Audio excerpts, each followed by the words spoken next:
What's up, family? Welcome to Show and Tell Boston, where we facilitate those tough conversations that nobody wants to have. My name is Cricket Smith. I'm one of your hosts. I'm Tata.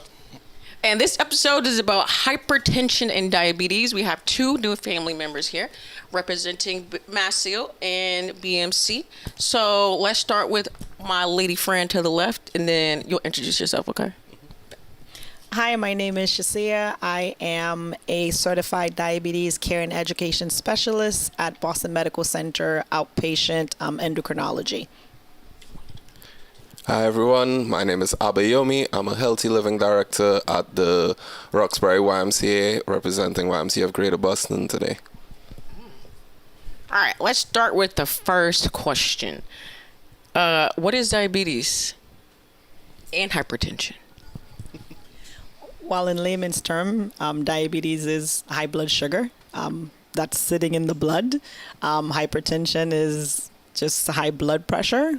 They're both chronic conditions. Diabetes has two main types of diabetes, type 1, type 2. And hypertension can be in various stages, various grades. Okay, I heard once that, or maybe heard it or read it, that glaucoma is sugar in the eyes, cavities is sugar in the teeth. I don't know if it was Alzheimer's or dementia, sugar in the brain, and diabetes is sugar in the blood. Would you agree with all those statements? I don't think I would say Alzheimer's is sugar in the brain. I don't think that's been confirmed, but people who have diabetes impact pretty much every organ in the body. So diabetes people who have diabetes retinopathy is the sugars kind of mess up the small blood vessels in the back of the retina, which can lead to blindness, cataracts, glaucoma, a bunch of other eye diseases and blindness. Diabetes, of course, impacts the gums, makes the gums swollen. So, yeah, people have cavities, but not everybody who has cavities has diabetes. Yes, not that they're all connected, yes. But I wanted to make that correlation because I feel like in the U.S., we eat sugar. Like, I love sugar. And people don't really realize that it's in every little single thing. And it's not the healthy sugar. You know, it's not like sugar cane where the fiber is intact. It's processed white sugar, and it's poison to us. And when it comes into our blood, like you said, and a lot of people too, and maybe this is how it relates to the hypertension, but it causes inflammation. And I thought that I had diabetes. I don't think that it is, but that's when I began to do a lot of research behind it because I've been losing my vision and I love sugar. So trying to correlate the two and going back and forth to the doctor and trying to figure out, like, is it this, is it that? And then you get looked at crazy for trying to figure out your symptoms, right? So from your perspective, should a person that suspects that they have diabetes, what should they be asking their provider for? Should they go to a primary care provider, or is it okay to go directly to an RN who has specialty in this? So I would say the American Diabetes Association has this, it's an at-risk test. It's 60 seconds that I actually advise everybody to take. And with the test, if you get a score of 6 or more, they actually ask you to bring that score to your primary care doctor. Most people, if you are seeing your primary care doctor on a regular basis, you should be getting your hemoglobin A1C checked to see if you have diabetes. But symptoms of diabetes can easily be overlooked, or you can easily think it's something else. Like, right. You know, are you frequently going to the bathroom? Are you feeling thirsty all the time? Are you having visual disturbances? Yep. Like, are you having sudden weight loss issues? So if you're noticing you're having some of these symptoms, doesn't necessarily mean you have diabetes, but you should ask your primary care doctor to check your hemoglobin A1C, depending on the levels of the hemoglobin A1C. Normally they would ask for you to see an endocrinologist if it's really severe and you need like more extreme treatments that a primary care doctor couldn't possibly manage. But most primary care doctors are perfectly capable of managing diabetes. So would you say like the first test is sugar test? Yeah, so people can easily just buy a glucometer at Walgreens or Walmart or CVS, and they check their own, they check their own blood sugars. Obviously, there's, the American Diabetes Association has a lot of information on diabetes, and that's usually where I would send people to get information about diabetes, or the CDC. They have a diabetes prevention program. So buying a glucometer, checking your blood sugars first thing in the morning. Am I waking up every morning and my blood sugar is over 100 or over 126? Well, if that's happening more than a few times, then that's something you want to bring up to your primary care doctor and ask them to do a blood test to check your hemoglobin A1C. I want to ask, what is your guys' relationship to diabetes and hypertension, like through your day-to-day jobs? Like, what are you guys doing to tackle these things, or what's the experience? Well, I'll just call myself a diabetes nurse because that is what I call myself at work. But at Boston Medical Center in the outpatient, adult outpatient endocrinology department, there are 6 diabetes educators where we work with, I'll say, over 30 endocrinologists in that department. Not every single person specializes in diabetes, but obviously they all are very familiar and can manage diabetes. And my role and the roles of the other 5 diabetes educators is really to talk to our patients about what is diabetes, how do you manage diabetes, how do you eat, how do you exercise, how do you prevent complications, how do you check your blood sugars, how do you deal with the day-to-day stress of diabetes.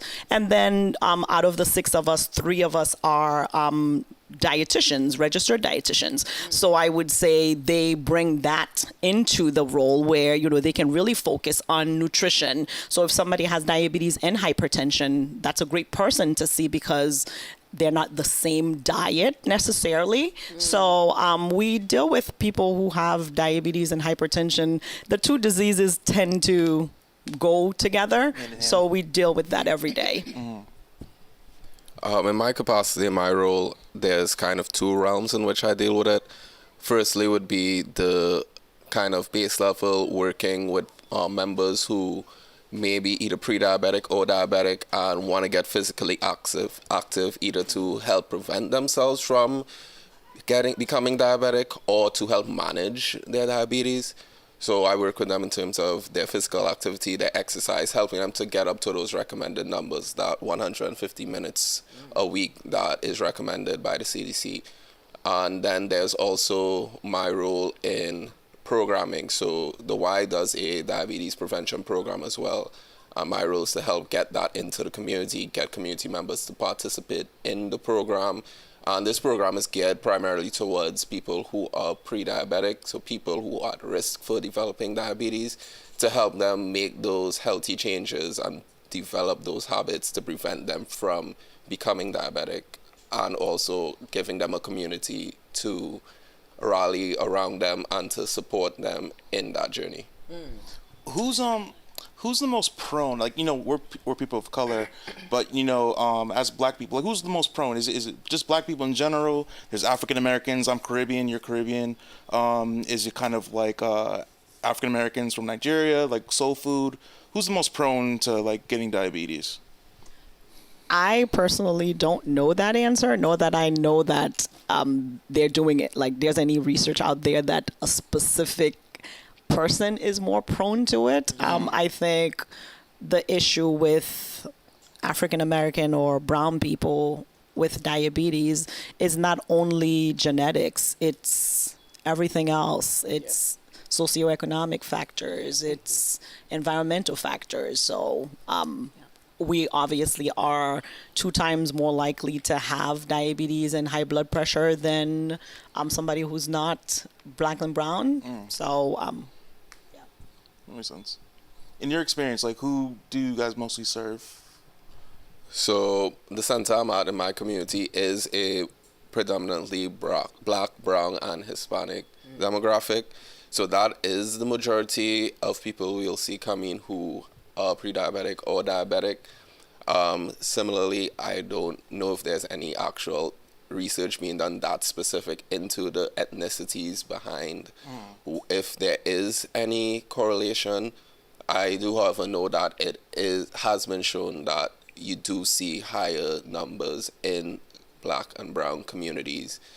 And just like you said as well, a lot of other factors play into this, the socioeconomic factors, the availability of information, the how they feel about going to the doctors to get diagnosed and to get help and to get treatment, if that help and treatment is actually available in their community and they don't have to travel hours or take long distances to get to that help. So I think that also plays a very massive role in those numbers being higher in our communities. What are some like common themes or factors are you seeing? Are people just eating out too much, or is it the way we're cooking, or and also too, when you guys do these diets, like, do you have to live like a terrible life as a vegan after? You know what I mean? Like, what I'm a nurse, not a dietitian, but as a diabetes educator, we try our hardest to not tell people what to eat. I'm Haitian. I'm hoping somebody doesn't tell me never to eat rice and beans ever again. So it doesn't really help.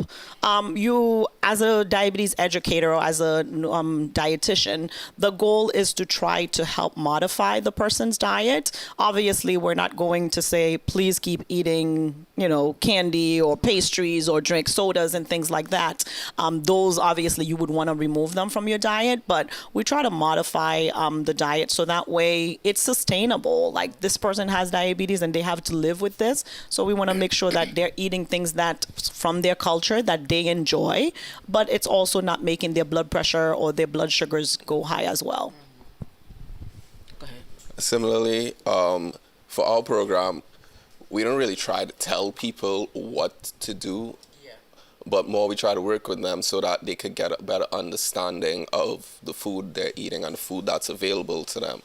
And I think food and exercise both play a role in terms of, over the last few decades, there's been changes in the quality, quantity, and availability of food that we eat. And similarly, as we have made our stuff easier for ourselves as humans, we have reduced the amount of exercise that we naturally have to do. In terms of, you could very readily take a bus or take the train to get from point A to point B, whereas 30 years ago, you might have had to walk half that distance. Right. Or you might have had to walk up 3 flights of stairs at your job, as opposed to now you could take the elevator to the 2nd floor. So those two factors changing, I think, play a role in the rise in number of cases we've been seeing. And then it's a lot easier to get someone to make those healthy lifestyle changes if you teach them how to view it rather than tell them what to do. So if you tell someone you can't eat this, that, they're going to be like, oh, well, maybe if you're not looking, I could get away with it. Or maybe if I look like in between sessions, but then I don't tell you. But if you get them to understand that these foods or these certain items in certain quantities will cause spikes in your blood sugar and will push you closer to becoming diabetic. And there are ways to manage it so that you don't have to stop eating rice and beans, but maybe not every day of the week eating rice and beans. Those help to allow people to gradually, of their own volition, change their habits. Are there is there a certain workout that you recommend that would help reduce blood pressure? So start with the basics. So just going for a walk.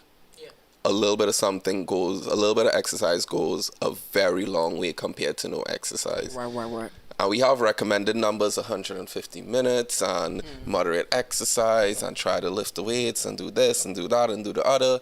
But if you're starting off, if you're really trying to make that change, all the little things count. Yeah. A 5-minute walk after work or in between meals. Like I said, the stairs, taking the stairs once for the day instead of just using the elevator. Start off small, and those little small incremental changes will start to make massive differences in blood pressure, in blood sugar, in all these factors that could help you to become healthier. So the 150 minutes and the moderate exercise and the lift weights are or can be an end goal But start off walking. That's all. Start off walking. If you have difficulty walking, start off just sitting down and moving, or do something. Just any form of movement that is outside of what you have to do for work could start making that massive difference for you. For the YMCA program, what does that look like? Is it a class? Is it a workout group? You know, what does that entail? So the Y Diabetes Prevention Program is essentially a class, but I don't really want to call it a class. It's more like a focus group in essence, in terms of it is a year-long program with, you start off meeting once a week, and by the end of the program, you're meeting once every couple of months. But it's really just you come and you sit and we discuss information around certain factors or certain topics related to developing that healthy lifestyle. And then you are encouraged to start making those changes or attempting to make those changes, whether it be dietary changes, whether it be exercise or getting into the gym. So with our program, you get a free membership to the Y. And part of doing that is to give people who might not necessarily have the understanding of how to go about getting a gym membership or the financial ability to go out and pay for a gym membership, to try and get them into that healthy habit of going to the gym and working out. But simultaneously, we also encourage you that you don't necessarily have to come to the Y or go to a gym to work out. Like, even if it's you get off work and you don't want to deal with traffic to go to the gym to work out, you got to pick up your kids and you got to do homework and you got to cook and you got to do this and that and third, do a lap around the block every day. It takes you about 5-10 minutes. You do that every day, 7 days a week. That's 70 minutes. You're basically halfway to the recommended number of minutes. So it's like encourage, and then it's also in a group setting. So the purpose of that is, one, it allows individuals to share things they might have picked up throughout the week when they were trying to make changes or trying to figure out how to read these food labels or stuff like that. And then they could come back and share, hey, I figured this out. Did anybody else figure out anything? At the same time, it also helps them to develop, kind of like I mentioned earlier, those people to rally around and support them. So even when the program ends at the end of the year, they still have these 10, 12, 16 other people who they were in this program with, who they might not necessarily want to reach out to me or whoever was leading the program, or they might not necessarily come back to Y or see me that often. But when they came into the program, they realized there were two people who lived a block down the street from them that they'd never met before. That's right. So now every week they're checking in because they could just walk down the street and be like, how you doing? Figured out anything? So it also helps to develop that community within the community that helps people to maintain those habits and maintain that healthy lifestyle. Can I ask, what are some of the struggles that people usually like come in with initially? Like, is it like they feel like they don't have enough time because of work to exercise or enough time to meal prep? What's the most common issues that you've run across that people kind of struggle and talk about? Time is one of the biggest issues, followed by the financial ability to pay for things that they think they would need for that healthy lifestyle. So time, especially if you're an adult, you're a parent, you're working, you have kids, you have responsibilities. A lot of parents tend, well, especially with their kids, they tend to focus more on that responsibility of raising these individuals and making sure they're okay, and they tend to push themselves aside. So helping them find that time for themselves is really important. And so even like at the Y, most of our Ys, I believe all of our Ys have specific time periods where you could bring, especially if you have younger kids, you could bring in your kids for 90 minutes and we'll watch them so you could get a workout in. That's amazing. So like just trying to provide that opportunity where they could find that time. And then also, like I've mentioned before, helping them to realize that it doesn't have to be like you set aside an hour for yourself to do these things. It's like 10, 15 minutes in and out. We have YouTube in this day and age. You could put the kids to bed, lock the door, turn on a YouTube video, stick your headphones in, and pull up like a low intensity YouTube workout with no weights, and just do that in your bedroom quietly so you don't wake them up. and then shower and go to bed. Like just finding those little things that you could do in short amounts of time.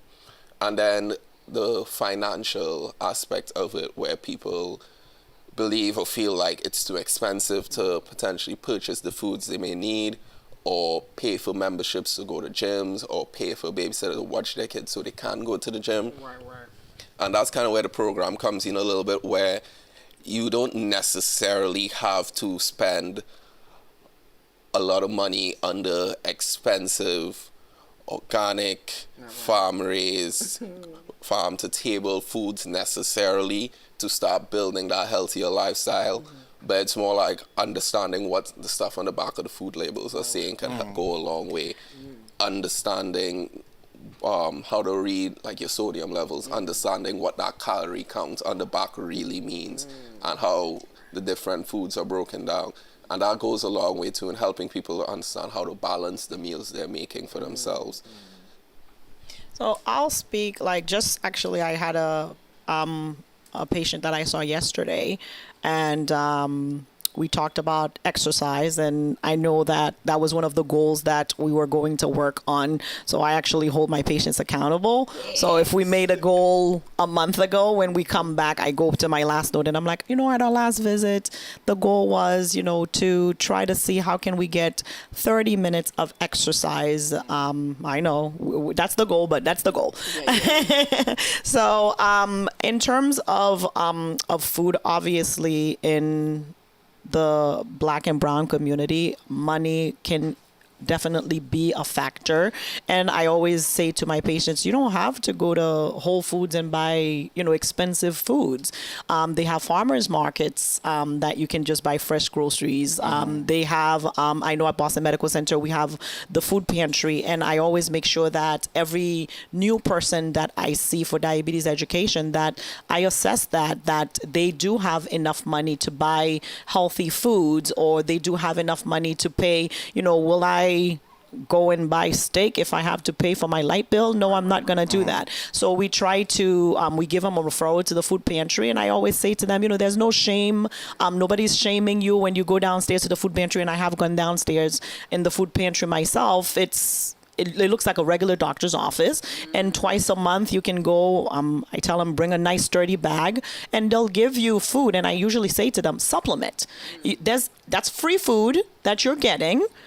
That is already available to you, and the foods that they give you, obviously they're going to give you much healthier food. If you have diabetes, they're going to give you things that don't really have much high carb and sugars in them. If you have high blood pressure, they're going to try to give you more low sodium. So it's really more tailored to your disease. So I usually say to them, supplement. Save your money, the money that you would have spent every 2 weeks on extra groceries. Now you can use your money to buy other things and supplement with that food. So it's really more what's available. There's food pantries all over. So I usually would say find out where they have a food pantry, a food bank, and you can at least get a little bit of something.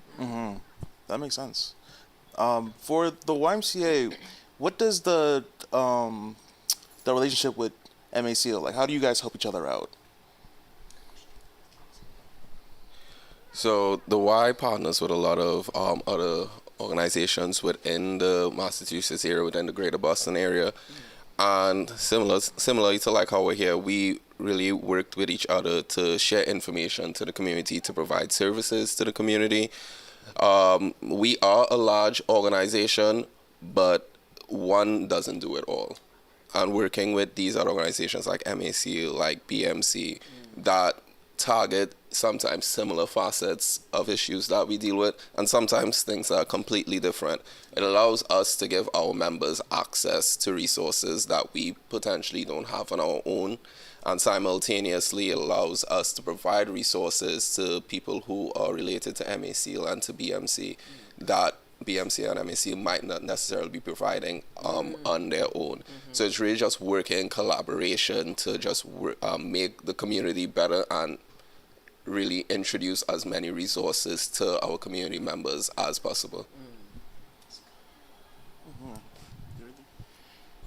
Thank you, sir. So, Shecia, earlier you mentioned there's type 1 and type 2, pre-diabetes, type 1 diabetes, Type 2 diabetes? What's the difference between the three? So prediabetes is just actually leads to type 2 diabetes. So prediabetes, somebody who has prediabetes, they have that hemoglobin A1C of 5.7 or 6.4. Once you go over that 6.4 to 6.5, it's just type 2 diabetes. So that's just what it is. And most people who have gestational diabetes that are that have diabetes during their pregnancy, that also leads to type 2 diabetes. So I would say 90% of people who have diabetes are type 2. And type 2 diabetes is insulin resistant. So the body still makes insulin. It's just that that insulin is very sluggish. It's not doing what it's supposed to do, which is remove sugar from the blood, bring it to the cells, bring it to the muscles. With type 1 diabetes, that's an autoimmune disease. So the beta cells in the pancreas, they don't recognize that this is my cell. I'm supposed to be making insulin, and they attack their own cells. So it is an autoimmune disease, and people who have type 1 diabetes, they have to take insulin to survive because their bodies don't make it.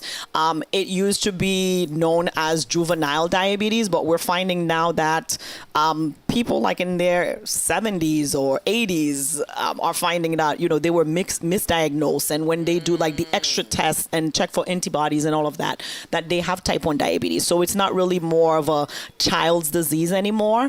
And type 2 is not really more of a adult problem anymore because it's becoming more common now that younger kids are having type 2 diabetes. So it's in everybody. That was my next question, actually. Can children, maybe like toddlers, get diabetes? I have a friend who, we were talking about her health issues, and she said that she got it at, I think, 12. And she said that it changed her life. And talking about this episode, I was asking her a couple of questions, and I was asking her, what did she eat, and did her diet, like what did she take out, what did she modify, and she said that she still eats what she wants to eat, but it's just a little bit modified.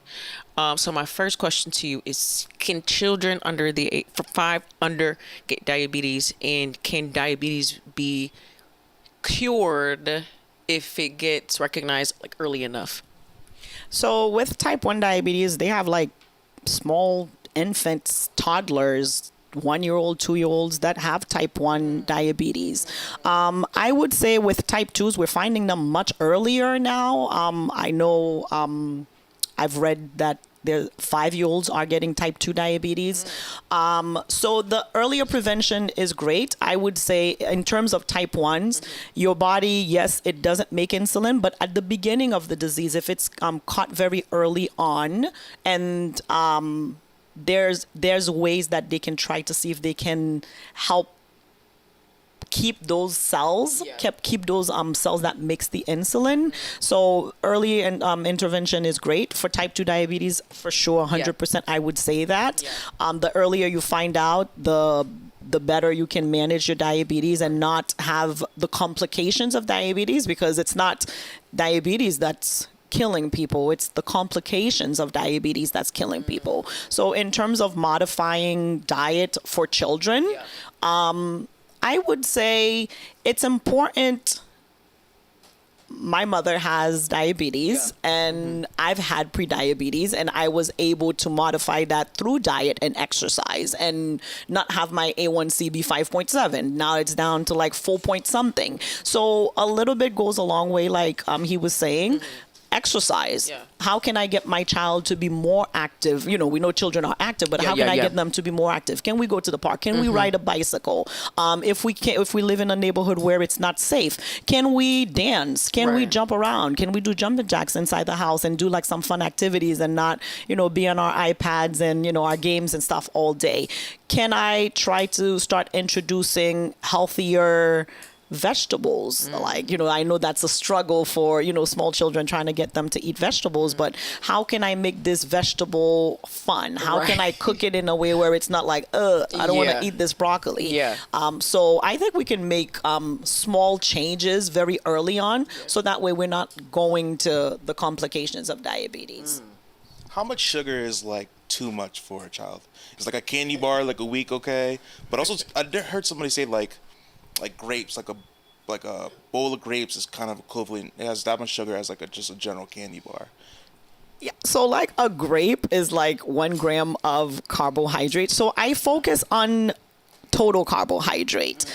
So normally that's a question that my patients will ask me, like, do I have to give up grapes? I love grapes. I'm like, no, you don't have to give up grapes. Can you eat 15? Don't eat the whole vine, but can you eat 15 grapes? And then what can you accompany those grapes with? Because grapes are pure sugar.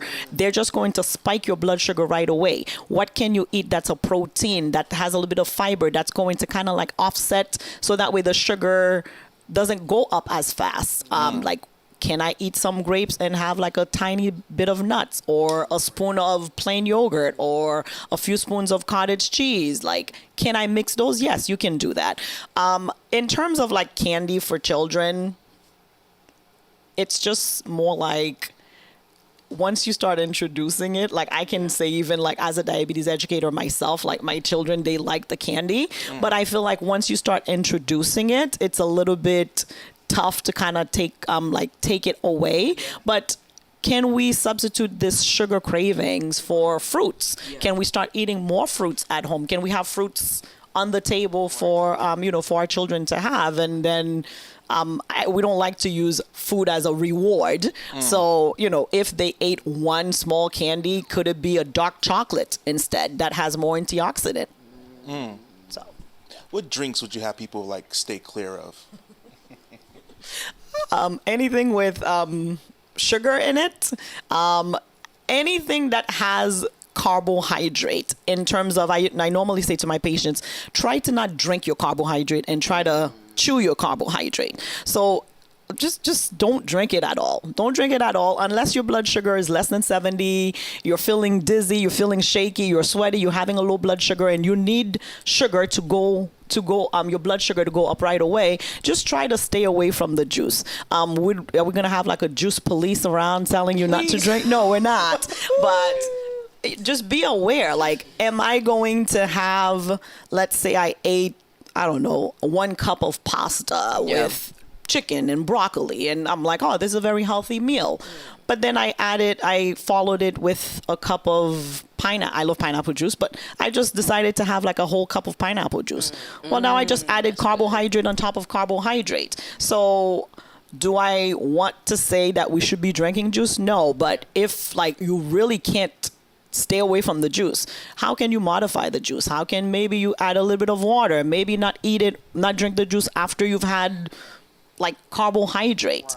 Yeah, so, but there's plenty of beverages out there that has flavor. You could try like the Crystal Lights in the water that has like so many flavor, so that way, in case water is a little bit boring, you kind of like spice it up a little bit. Just not like Mountain Dew. I feel like no, or the naked drinks. Like, I know they look so healthy because they're like, oh, it's a nice healthy smoothie, but they're like 60 grams of carbs. So you might as well just have eaten a cup of rice. It's the same thing. What about alcohol? I know alcohol has like a lot of sugar. What's like the worst? Like, what is beer? Like, more terrible than vodka, or what? I mean, what? So, alcohol. Beer has carbs, so I normally would say to my patients, try out like 1 beer has 13 grams of carbs. So we're still trying to keep that meal at 45. Maybe a light beer that only has about 4 grams of carbs. In terms of the alcohol beverages, my issue personally with it, when people have diabetes, and especially when people who take insulin are drinking, it's the fact that being drunk and tipsy, so to say, kind of mimic having a low blood sugar. So we see that a lot in young people with type 1 diabetes, that, they go to college and, they're having a good time, and, they have access to, to alcohol, and they're with their friends, and their friends think like, oh, he's passed out because he's drunk. No, he's passed out because he has a low blood sugar, and now he's gone into a coma. So that's more my issue with the alcohol and diabetes when you're drinking. just try to not drink on an empty stomach. Drink responsibly. Like, is it okay to have a glass of wine at night? Is it okay to have a beer or two at night? Well, I'm just saying at night, whenever you want to. That would be okay. But drinking on an empty stomach, drinking sugar beverages, like, should I be drinking rum and Coke? No, probably I shouldn't be doing that. But you wouldn't like recommend one alcohol over the other if you are going to drink? Like, I don't know, Tito's is what, gluten-free? I don't know what that does. I say avoid the sugary drinks, like the cocktails. Try to avoid those because those have a lot of sugar in them. The other thing I'll say about the whole alcohol issue is because your liver is what's processing alcohol, and the liver has a very specific role in every person, especially in people with diabetes. The liver makes its own sugar. So while the liver is trying to deal with alcohol, it's not multitasking. So it's not trying to raise your sugar in case your blood sugar drops. The liver can't, I guess, save you because of that alcohol. So me personally, yes, you can have a drink, but I try to not advise it as much. Yeah, that sugar is scary. It really will mess you up. I know because I love it. It's wearing me out. I need to do a sugar detox. Adebayo, so you moved here from Tampa, right? Yeah. And you worked at the YMCA in Tampa? Yes, I did. And what board are you on here? So currently I'm part of the BU-CTSI Community Advisory Board. What is that? So generally or basically what the board does is we work with researchers in the area who are looking to do studies related to community health or anything related to help the community.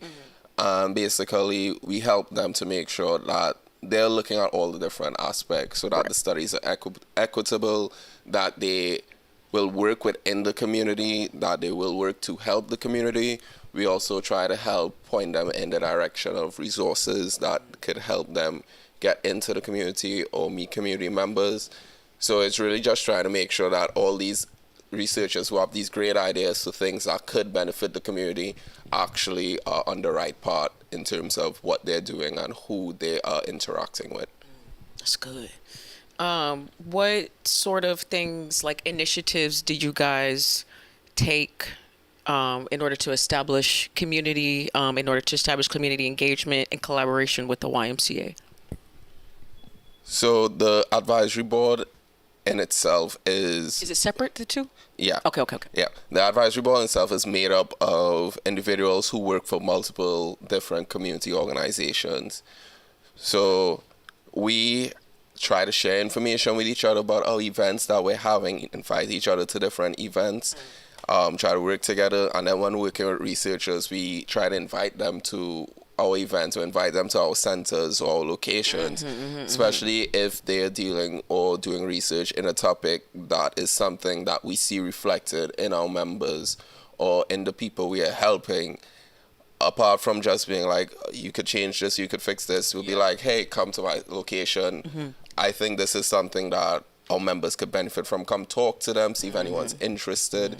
So just trying to kind of like bridge the gap that exists to this day between researchers and the community, between science and the community. What's the biggest barrier besides time? Well, let me ask you like this. What's the biggest barrier that you guys have, have discovered through the research? What's the biggest barrier, like, between getting people to take care of themselves and actually doing it besides the time?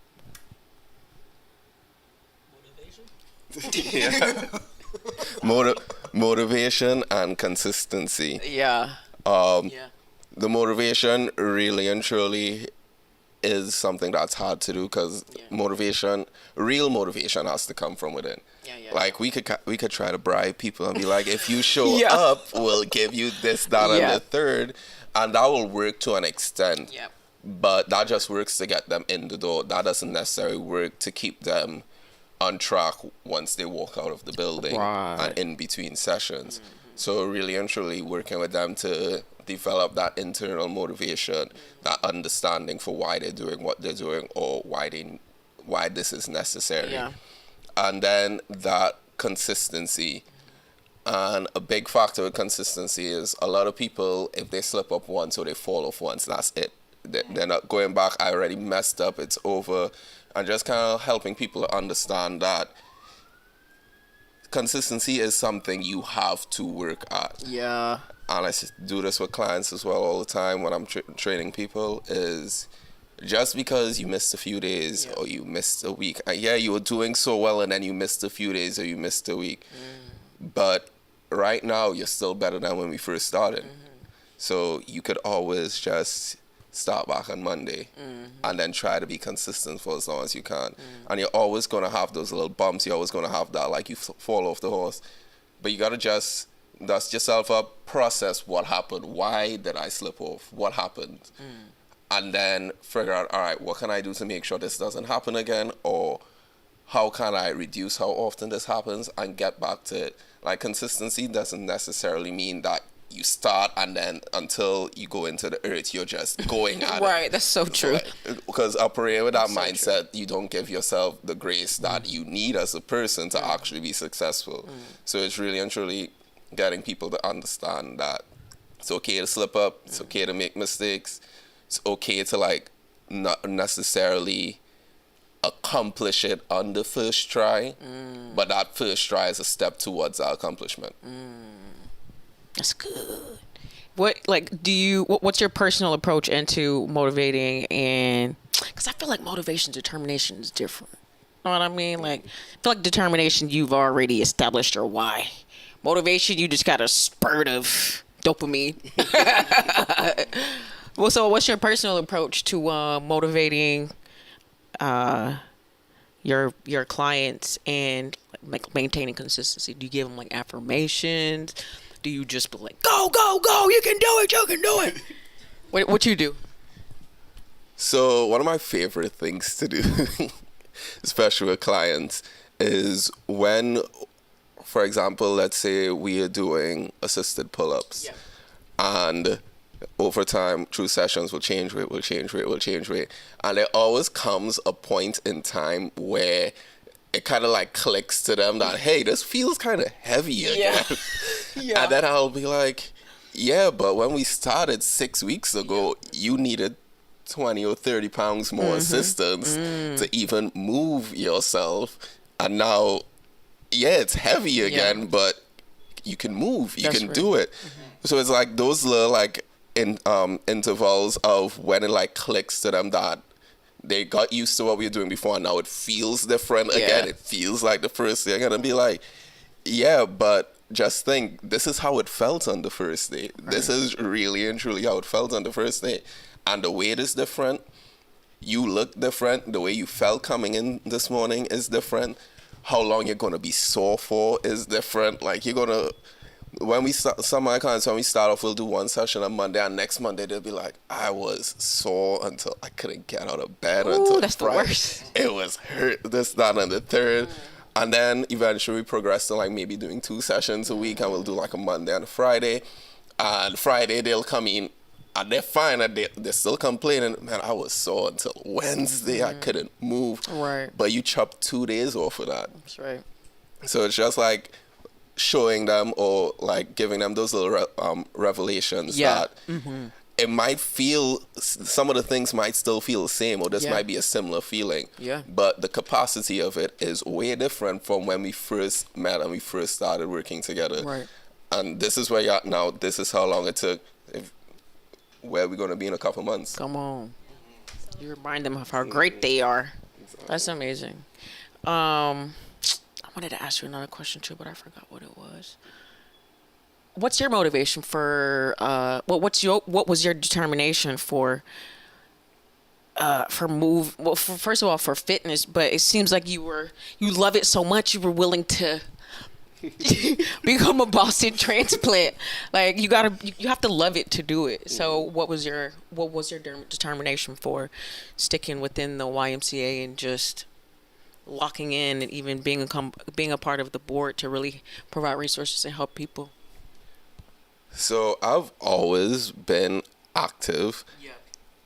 Partially on my side, partially wasn't a choice either. It's like my mom would just put me into things, and then I was the type of kid where I didn't like. I felt like I needed a valid reason to stop doing something, and not liking it wasn't a valid reason in my opinion. That's good. That's a strong mind. So like I needed a valid. So I did sports throughout my entire childhood, through high school, and that high school is when I like got into like weightlifting and exercise seriously in that format. I kind of just did it and didn't really think much of it as like a career path. It was kind of just like that thing that I did. Yeah. And that was fun, and I was kind of good at it, so it made it even more fun. And then while in college, I had a friend who taught classes on campus, group exercise classes, and nagged me until I finally was like, all right, I'll go get certified as a personal trainer. And through that is how I started at the Y back in Tampa, in that I got an internship there as a trainer, and eventually got hired on as staff, and then work, trainer, wellness, floor, all these different roles, became a director in Tampa. And then when I was ready to make the next step, I was looking for opportunities, got recommended Boston. I was like, never been to Boston, might be fun. So I kind of just applied and moved here. And you got the job. Got the job, Wow. moved here. And it's kind of funny in terms of I wasn't looking at fitness as a career path when I was going to school or anything like that. And it was through fitness that I kind of figured out what I wanted to do in life, which was I always liked being useful or being able to help people. Yeah.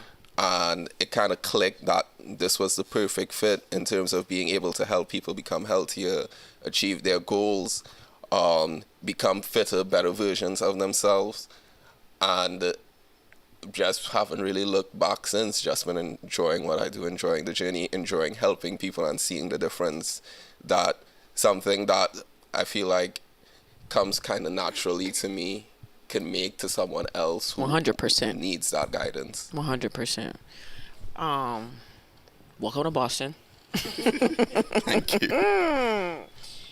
I really do hope that you find what you're looking for at the YMCA, because one of the things about living in this city is so many amazing resources. All right, let's take a quick break and we'll be back. What's up, everybody, and welcome back to this episode of Show and Tell Boston. We are talking about diabetes and hypertension. But we finished out with talking about your determination and motivation for your clients and why you started this whole thing. Shecia, why your interest in diabetes? What's your background in diabetes? My background with diabetes comes from having family members that have both type 1 and type 2 diabetes. And then my interest in diabetes is because no two people with diabetes are the same. It's so interesting. There's just so many new developments in technology and medications. And I'm an educator at heart. Even as a child, I always wanted to be a teacher and educate people. So being a nurse and being able to do nursing diabetes education, so that's really where my passion is. But in terms of diabetes, my interest in it, I remember when my mom used to watch my first child for me, for me to go to work, and every morning I would drop off my daughter and I would find my mom practically almost like passed out in the bed. She has type 2 diabetes. She was on insulin 4 times a day. And every morning I'm like, why are you looking like this, Ma? She's like, oh, my sugar's in the 50s. It's really low, and it's not supposed to be less than 70. So she's on my sugars are in the 50s. It's very low. She can barely get up. She's like, just bring the baby to me. And I'm like, this is not normal. Like, what does your doctor say about this issue? And she'll say, my doctor says my A1C is perfect. My A1C is 7%. And, we're hoping the A1C will be less than 7. So for years, it was just like, my A1C is perfect. My A1C is less than 7%. And I'm like, how can that be? Every morning your sugars are in the 50s. And then at night, I would call her and she would say, oh, I got to make sure that I get my sugar to 200. If it's not over 200 in the morning, I'm not going to be able to wake up. And I'm like, something is wrong with that. So then I actually sent a letter with her. My mother doesn't speak much English. So I sent a letter with her primary care. And I was like, I would like my mother to see a specialist. I would like for her to get a second opinion. Like, she can't be waking up every morning. She's like half awake because her sugars are low. And at around that time, my young cousin was diagnosed with type 1 diabetes at 5 years old. So around that time, there was technologies with continuous glucose monitors, and I was able to see her mom at work who worked with me, that her mom could see her blood sugars even though she was at work and the child was at home. And so I was like, wow, what is this technology? Like, how are you able to see your daughter's blood sugar at home? Like, how are you able to call your husband and be like, go wake up this child, her sugar is low, because her child was on the Dexcom continuous glucose monitor, and she, as the parent, was monitoring her child's blood sugar even though she was at work. So I'm like, I need my mother to get this machine. So lucky, actually, my mother went to see an endocrinologist at Boston Medical Center who still works there right now. And I was able to go with my mom, learn about the continuous glucose monitor, and now my mother doesn't even use insulin 4 times a day. She used insulin 1 time a day, and she was like using like 30 units. Now she's down to like 8 units, and she has her own continuous glucose monitor that she can check her blood sugar. It checks her blood sugar every 5 minutes. So I think like my interest in diabetes, and when it comes to like diabetes education, I always try to think of each person that I see as like, if this was my mother, if this was my family, what do I want them to take away from it? How can I be their cheerleader but also their coach, because I am a no-nonsense type of diabetes educator.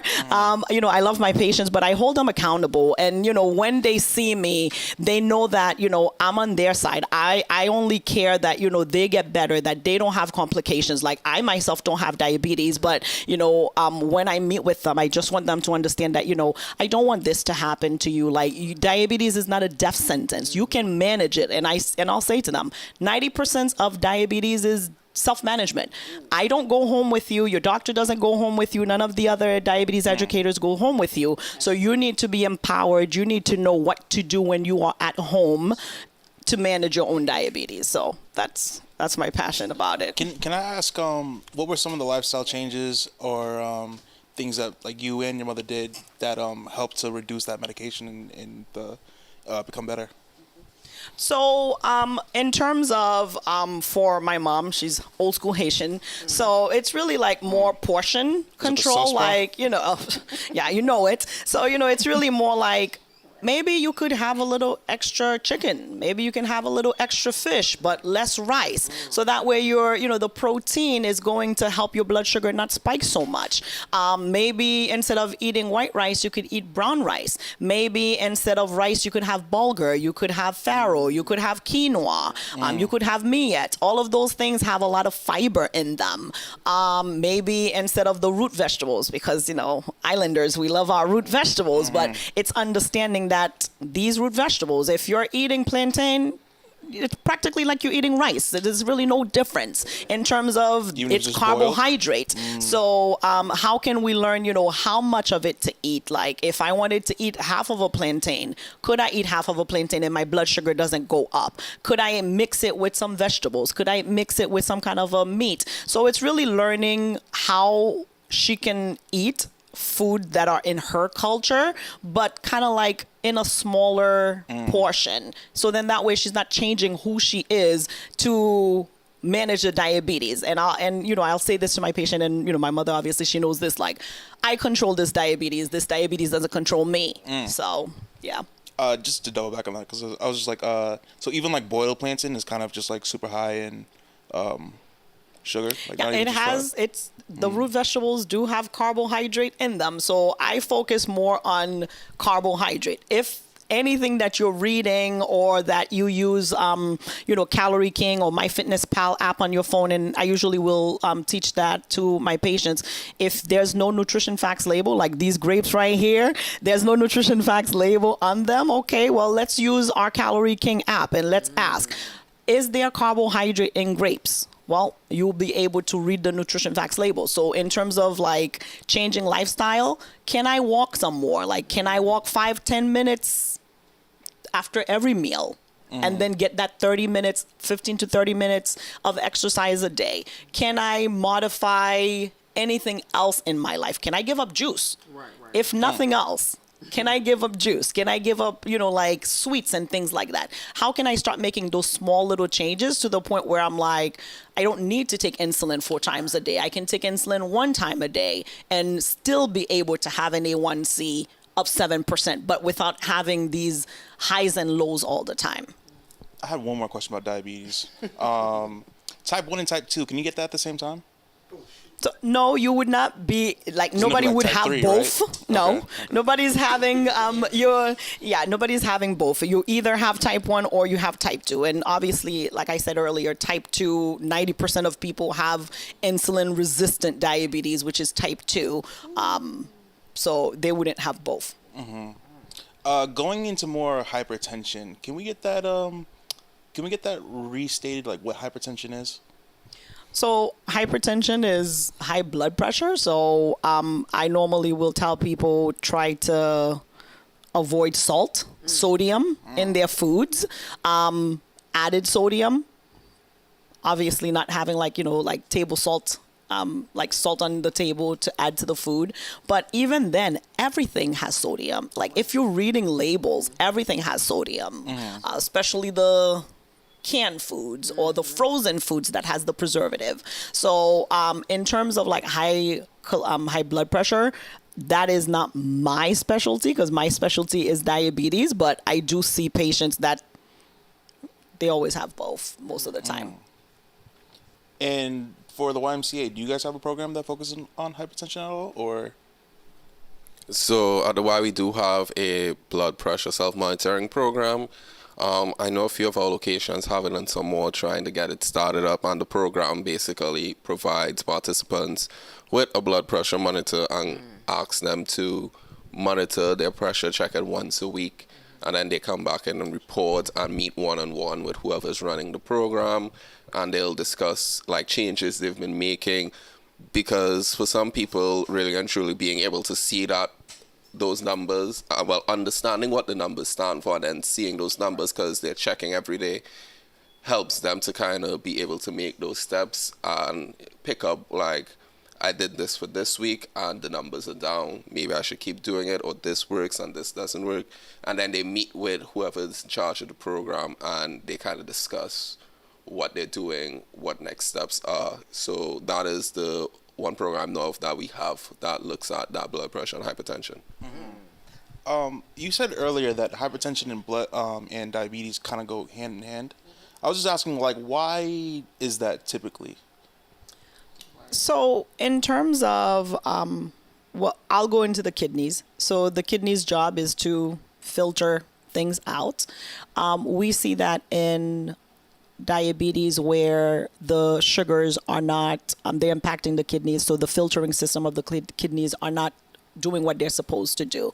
When we start to see that, we start to see protein leaking in places that protein should not be leaking. So then we start seeing kidney diseases. And when we start seeing people that have like kidney diseases, most of the time they have high blood pressure. So what we do in terms of preventative, people who have diabetes, and we always check people's blood pressures every time they come to the doctor's offices.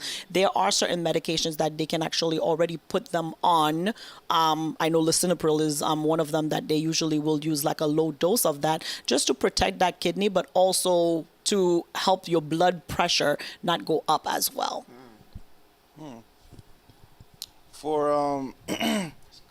For diabetes, if left untreated, like what's the worst cases that come from that? The worst is really what your fear is, because it impacts everything. Erectile dysfunction. So it's what is your fear? Is your fear amputation? Then that's your worst fear.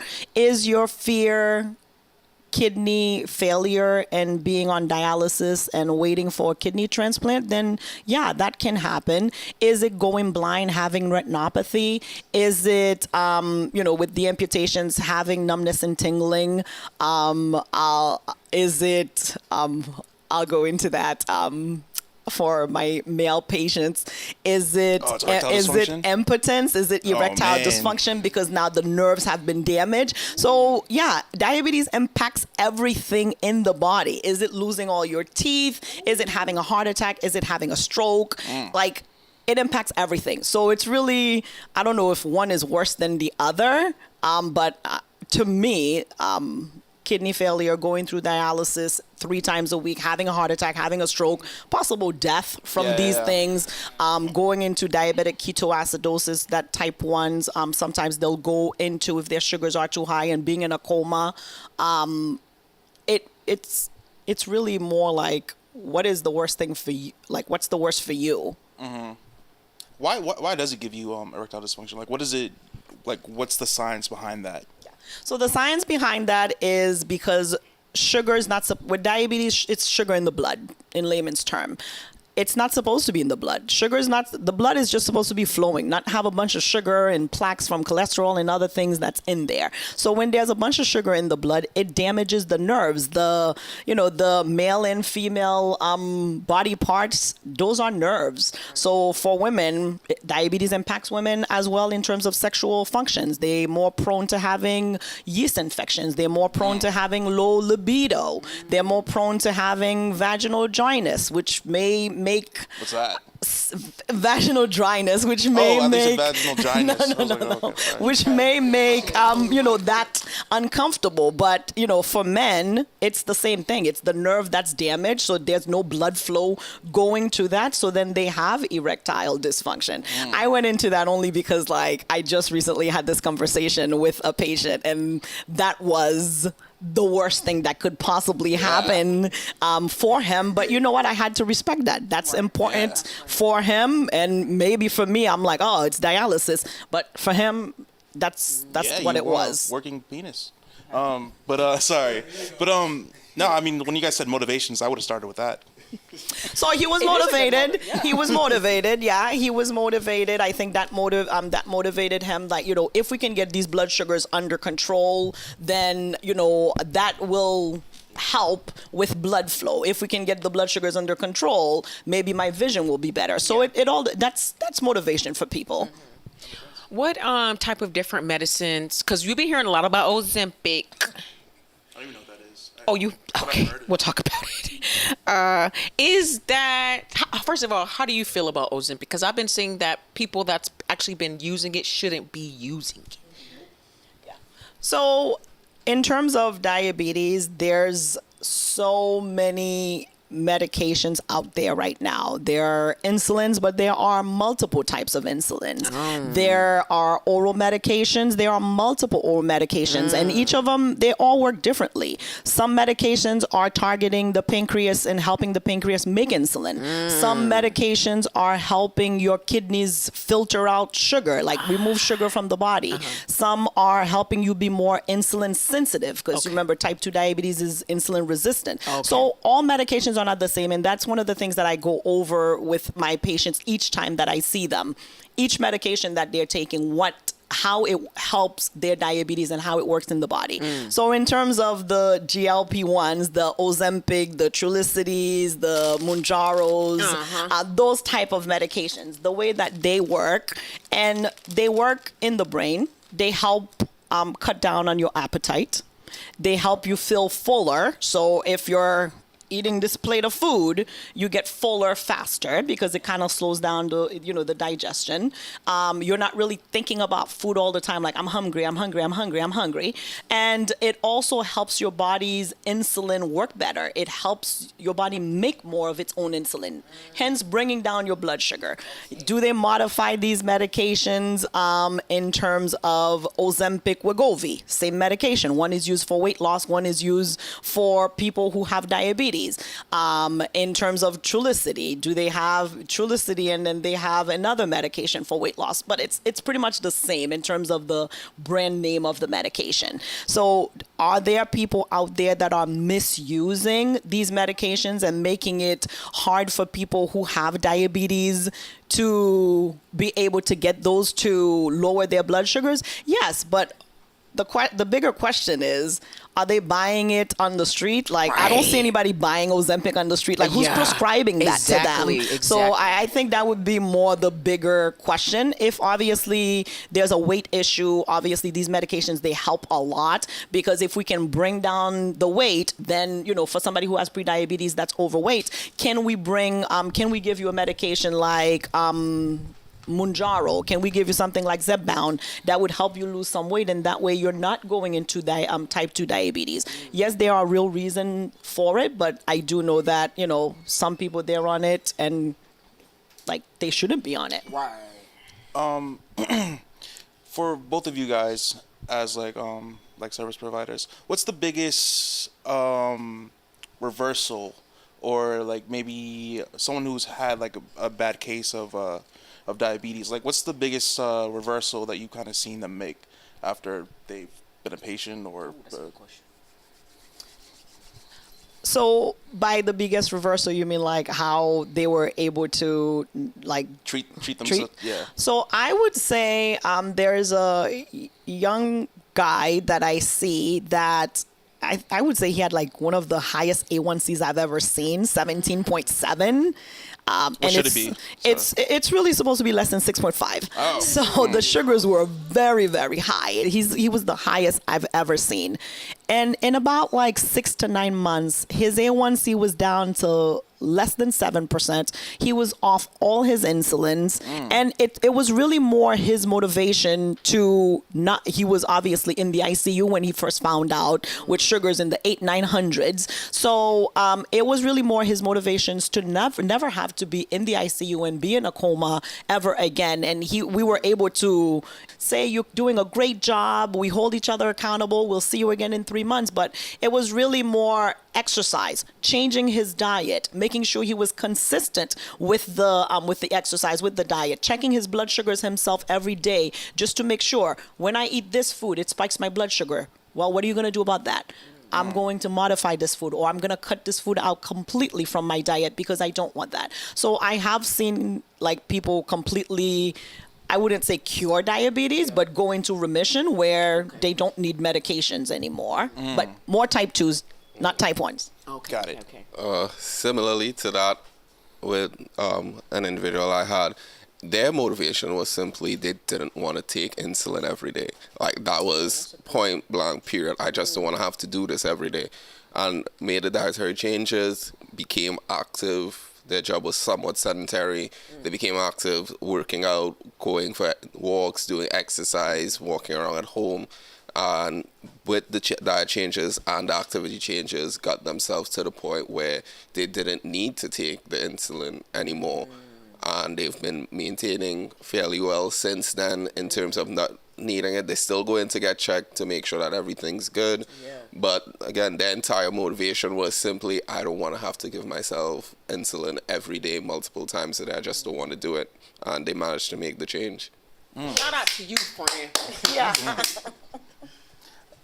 Say like you do make those changes as you get older, even if like you make those dietary changes, does it still progress, like worsen, or like how does age affect? So diabetes is a chronic disease, and having I'll say a perfect A1C as somebody who has diabetes of, let's call it 6.5, as maybe as perfect as it could possibly be. Yeah.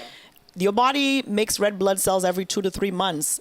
An A1C is just checking how much sugar is stuck in that red blood cell. So 3 months from now or 6 months from now or a year from now, did you continue the lifestyle changes that you made? So I usually, once I'll discharge my patients to where I'm only seeing them every 3 months, and I'll say, remember, how you got here is how you're gonna stay here. Like all the changes and all the hard work that you did to bring down your A1C, continue to do that. Let that become a lifestyle for you, and not, I dieted for 3 months just to get my A1C down. Well, Right. as you get older, diabetes can come back if you don't continue these lifestyle changes.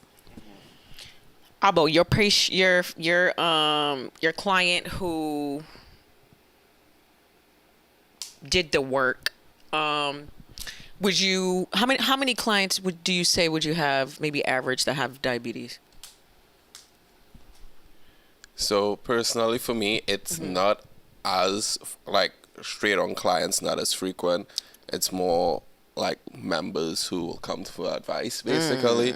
There's a difference. Like some people will sign up to do like personal training and they want a personal trainer. And some people, they kind of just want that little bit of guidance, a little bit on their own. And there are quite a few members, and a lot of them too tend to be in that older age range, that more like the seniors and stuff like that, who they kind of have an idea that they need to be doing this, but they're not exactly sure what direction they should be heading in. So they'll come and ask questions like, is this good? Is this bad? Am I hurting myself?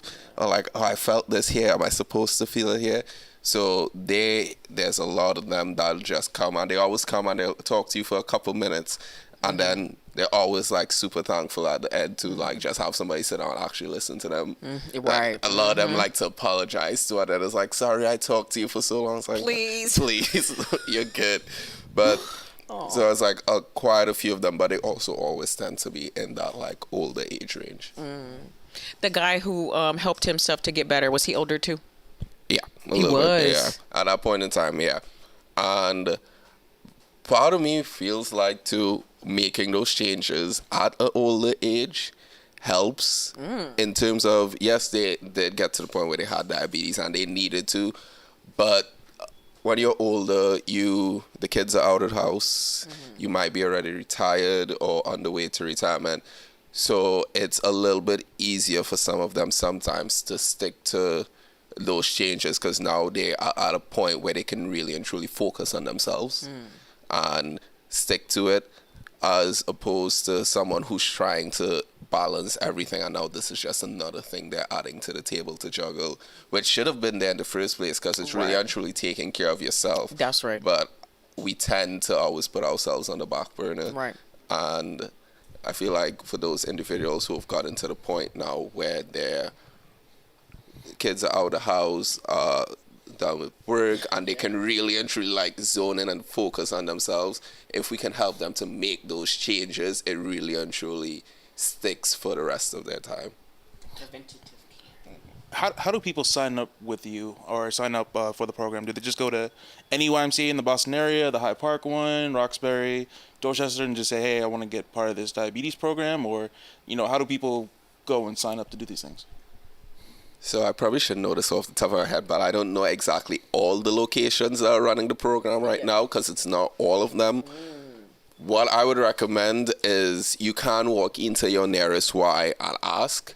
They might be running the program, or they might just point you in the direction of it. If you are willing to, you can also visit our website, ymcaboston.org, and search under our healthy living programs or community health programs, and there's an interest form. And when you click on that interest form, you could fill it out, and they also tell you all the locations offering the program, so you can look for the one closest to you. And you can also just call us. So call drop that number. Off the top of the head. Hold on.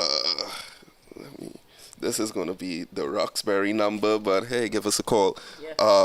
So you can call the number 617-427-5300 and just ask about the program, ask about potentially any centers what centers might be near you. If you don't know, we have about, I believe, 13 locations in the greater Boston area. So we're bound to have a center relatively close to you. We have centers all the way out in, I believe, in Needham. We have in the middle of Boston, Roxbury. We have in Chinatown. We have downtown.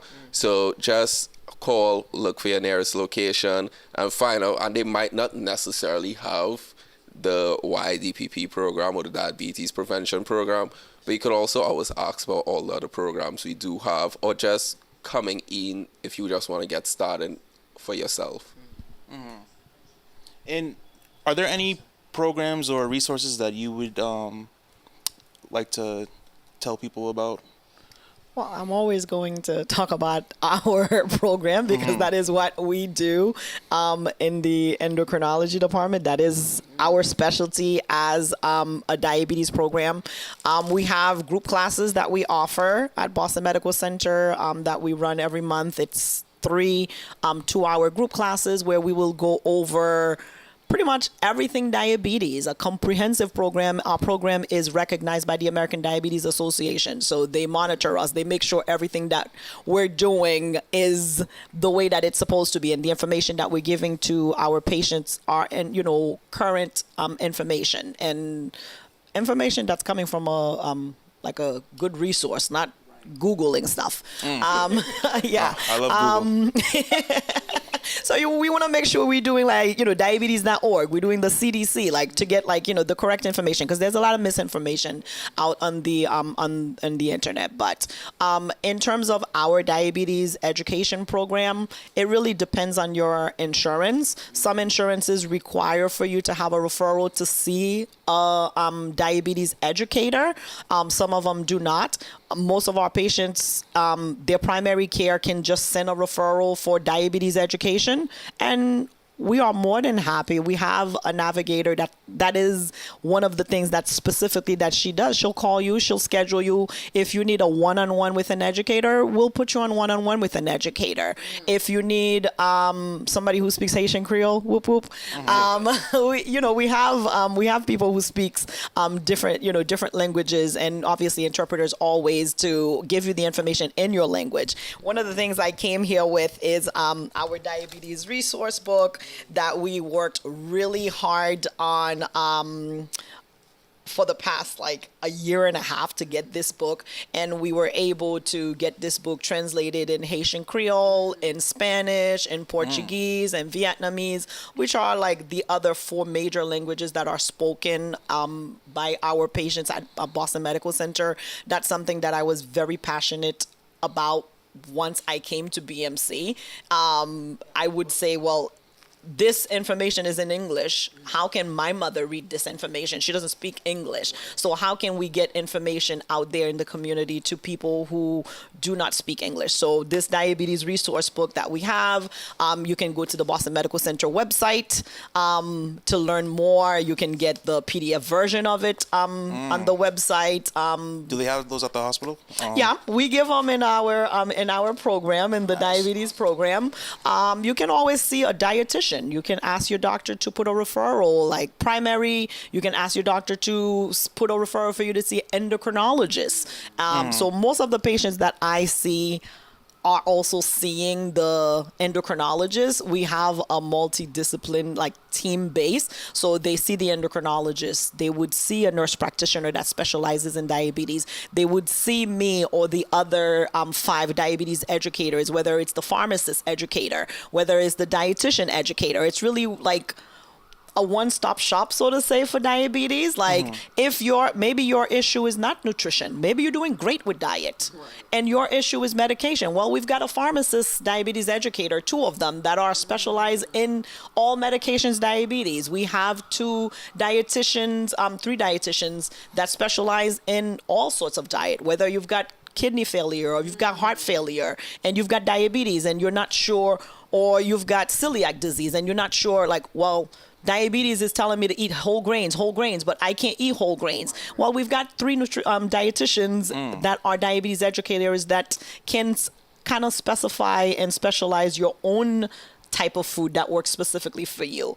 I myself focus more on monitoring and making sure that we're preventing complications, but we all are well versed in everything diabetes education related. So I say us, but diabetes.org, you can also go to the Diabetes Food Hub to learn different recipes, to learn like a quick healthy meal, to learn quick snacks, to learn how to meal prep. So I usually will send people to diabetes.org, Diabetes Food Hub, or the CDC to get information on diabetes. Yeah. So if someone wanted to get a referral to you or say the program, what would they exactly say to the PCP? They were like, "Hey PCP, I want to get a referral to Diabetes education." That's it. Wow. So it's its own department. So we are in the endocrinology department, and we are our own program. So the patients that we see do not have to. They don't have to see our 30 plus endocrinologists. It could be somebody whose primary care is all the way at Codman Square. And they're like, well, I know Boston Medical Center has a diabetes program. I'd like to see a diabetes educator there. Well, send a referral over to us and we'll see them. Or maybe their insurance don't need a referral. Why don't you call your insurance first, I would say. Right. Do I need a referral to see a diabetes educator?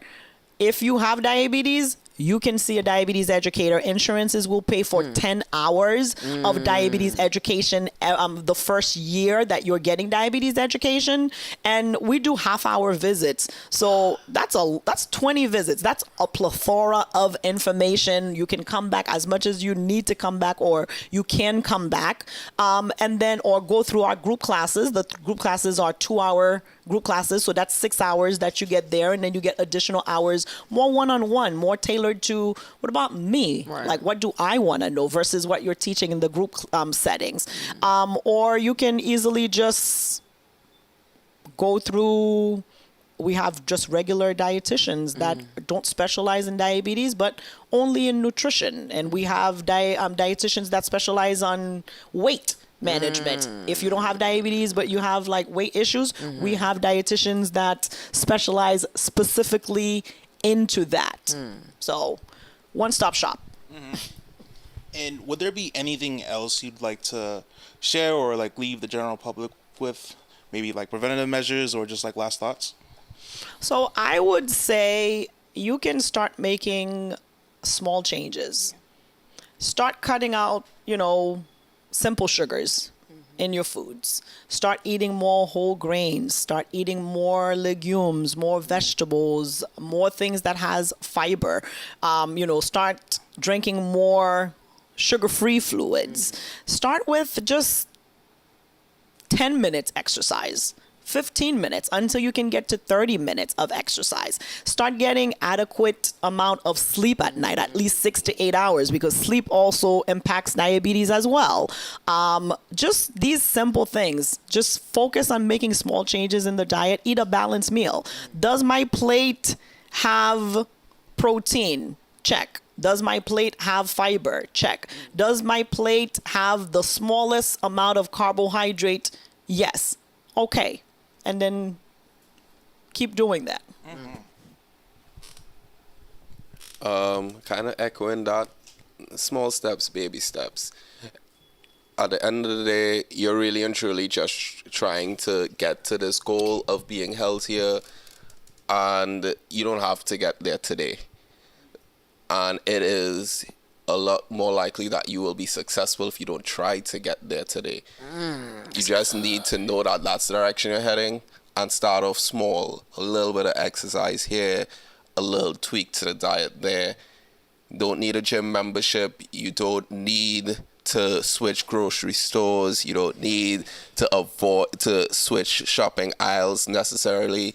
But small changes. Drink more water, less sugary foods, less sugary drinks. Eat a little bit more protein, a little bit more fiber to help reduce that amount of carbohydrates so that you still feel full at the end of your meal. So it's not about same amounts of protein, same amounts of fiber, and then just reduce the carbs. You still need to feel full in order for this to be successful. But try switching or altering where the volumes of food are coming from. More fibrous foods will help you feel full longer. More protein will help you feel full longer. So those small little changes that you can make day by day over time will start to add up. And that's where you'll really and truly get towards that goal that you're aiming at. Well, I want to thank you both, Shecia and Abba, for being here today and sharing this very valuable information that people may not know about. You know, like you said, the retinal neuropathy, working out 5 minutes a day, then going to 10, then going to 15. You don't have to reinvent the wheel. Just start where you are. Nor do you have to make things hard.